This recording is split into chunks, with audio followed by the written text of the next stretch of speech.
విషయం తెలుసా?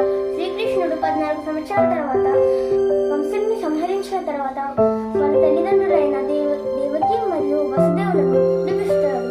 అప్పుడు దేవకి దేవి ఇలా అడుగుతుంది, నాయనా, నువ్వు చిన్న వయసులోనే ఎంతో మంది రాక్షసుల్ని చంపావు, కంసుడిని కూడా చంపగలిగిన వాడివి, ఇన్ని సంవత్సరాలు మమ్మల్ని ఎందుకని కారాగారంలోనే ఉంచావు అని అడుగుతుంది. అప్పుడు శ్రీకృష్ణుడు ఇలా జవాబు చెప్తాడు, అమ్మా, ఇదంతా నీ పూర్వజన్మ ఫలితాలు అని చెప్తాడు. అప్పుడు మళ్ళీ కృష్ణుడు ఇంకో విధంగా చెప్తాడు, అమ్మా, నువ్వు పోయిన జన్మలో నేను రామావతారంలో ఉన్నప్పుడు నువ్వు కైకేయుడి, అప్పుడు నువ్వు నన్ను 14 సంవత్సరాలు అడవిలో ఉంచావు, అందుకని ఈ జన్మలో 14 సంవత్సరాలు నువ్వు కారాగారంలో ఉన్నావు, ఇదే నీ కర్మ ఫలితాలమ్మా అని చెప్తాడు. అప్పుడు ఆ మాటలు విన్న దేవికి దేవి అప్పుడు మరి కౌసల్యాదేవి ఎవరినైనా అని అడుగుతుంది.